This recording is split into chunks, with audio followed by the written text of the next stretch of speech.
Well, I hope I didn't disappoint anyone. It's not the fifth Sunday of Lent. We're not that far along in it. It's only the fourth Sunday. I was so worried about saying the Latin word laetare that I forgot what Sunday it was. Laetare means rejoice. So even though we have more Lent to go than maybe we want, we can rejoice because Easter is going to come. So let's even though spring has unsprung, I think, with the cold, we can still rejoice and hope for that warmth of spring and Easter. In my homilies on the 7 deadly sins, I think I've done a little bit too much self-confessing. I just hope you know that I'm with you on this. I'm struggling myself, and I'm trying to be better. Now, one area that I can say that I've come a long way in, I hope you have had as well, is the deadly sin of anger. Anger. Anger is a disorderly outburst of emotion due to a real or perceived provocation, hurt, or threat with an inordinate desire for revenge. That is anger. Now, we have to distinguish between anger, righteous anger, when you feel upset about something, a real injustice done to someone, like Jesus in the temple when he threw out all the money changers, he was rightfully angry. I'm talking about selfish anger, and you know the kind of anger I'm talking about. When someone has done something that you feel like you've been hurt by, or someone's being, you're impatient with someone, people making mistakes that get in your way, getting hurt or insulted by another, being criticized by someone as well. It's that kind of anger that we have to look at today. Now, anger is more than a feeling. You can control when you get mad. You can't control when you get mad. It's a reaction you have. But you can control what you do with that anger and how long it will last. Now, believe it or not, I had red hair when I was a kid. When I had hair, it was red. And I was a hothead in my family. I was the one who got mad. I flipped many Monopoly boards when I lost. And when you look at yourself in those situations, when you get upset, when you blow your top, when you get all exasperated with someone, it doesn't look good, does it? I think we have to reflect on how do I look when I'm getting mad. It's kind of a you see someone getting mad and you think, why are you doing that? Why are you doing that? And especially those who we who dwell on the anger. We hold a grudge. We give the silent treatment. You know, those kind of things that just do damage in our lives. And it's the hurtful anger that is really the sinful part. When we want to get revenge, or we want to hurt the other person who we feel has done us injustice.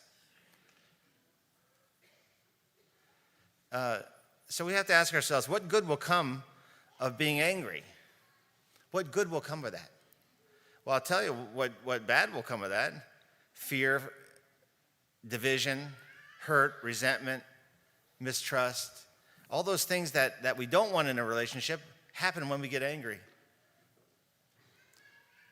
Looking at marriages and anger is kind of a unique thing, because two people who have committed themselves in love for each other, why would they get mad at each other? It's a strange thing how spouses can get very mad at each other.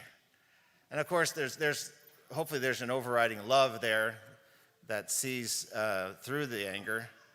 But just to treat the other in a way that kind of demeans them because they got in your way, because they did something different, because they have a different opinion, or maybe they made a mistake, it just doesn't fit with married love.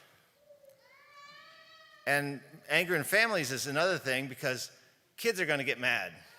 They're kids, you know. Like I was a kid, I would get mad. You have to teach them how to handle it when they get mad. And adults, you're the adult. You know, you have that peace that God gave you. don't let your children disturb that by getting mad. Just brush it off. Say, you're not going to get to me, kid. I think that's the way we have to do it. A calm discipline in their lives, keeping the peace in your hearts. Now, in the gospel today, we have two great examples of how to handle anger. The first one is the father. He could have been awful, PO'd about his son running away and wasting his money. He could have went out when he came back and chewed him out and castigated him and sent him away again. What did he do, though? He came out and rejoiced that he's back. He cherished him. He loved him. Now, what did the older son do? He got mad. He got angry. He felt this perceived injustice that the one who wasted the money on prostitutes, he gets the party, and I don't even get in. I'm the good son. I don't even get a goat to slaughter, to have with my friends. Isn't that just the epitome of selfish anger? He should have been rejoicing for his brother. It's just an attitude we have to change in our hearts. Look at people as persons worthy of love, not as people to direct your vengeance to. I think that has to be a change in our mindset. And of course, it takes discipline to do that. You have to be in control of yourself. You have to reflect. Many people live their life in reaction to everything. Just reacting and getting mad or getting happy or whatever. That's no way to live. That's no way to have this peace that God gives you. You have to reflect. You have to say, what will my words mean? What will my shouting mean? What will my blowing my top mean in this situation? I think we have to really take a look at that and practice a virtue to combat anger. What virtue would it be? Anybody? Anybody? Nobody knows, huh?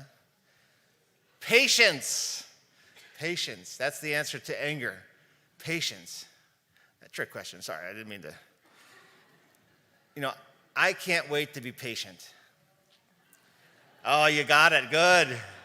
They didn't get it last night, so I'm wondering about. I can't wait to be patient. It's something we have to be aware of.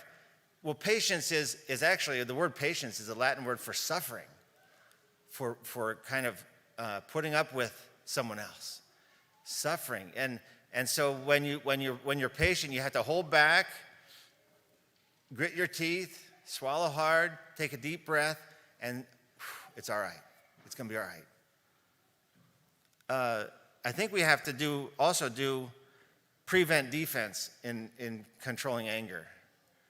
What would that mean? It means look ahead and see situations you're going to be in when you're going to blow your top, Say you're driving home from work and you know that, she didn't do this or she did this or he didn't do this.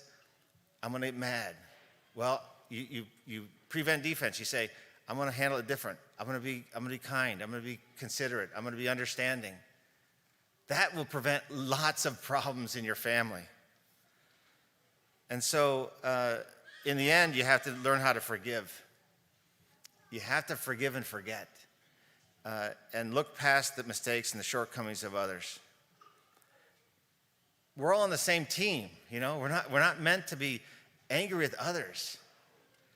It's not productive, not constructive. And so, if we want to build a world of peace, we have to start right in our hearts. Preserve that peace that God gives you. Build it up in your family, among your friends, among your coworkers. Be calm and be in control of your anger. Fight the sin of anger. And keep God's peace in your hearts and in your relationships. True happiness will follow. It will. Be confident in that. But it takes effort. So let's all continue to work on this deadly sin of anger. Let's be patient. And let's love one another as Christ does.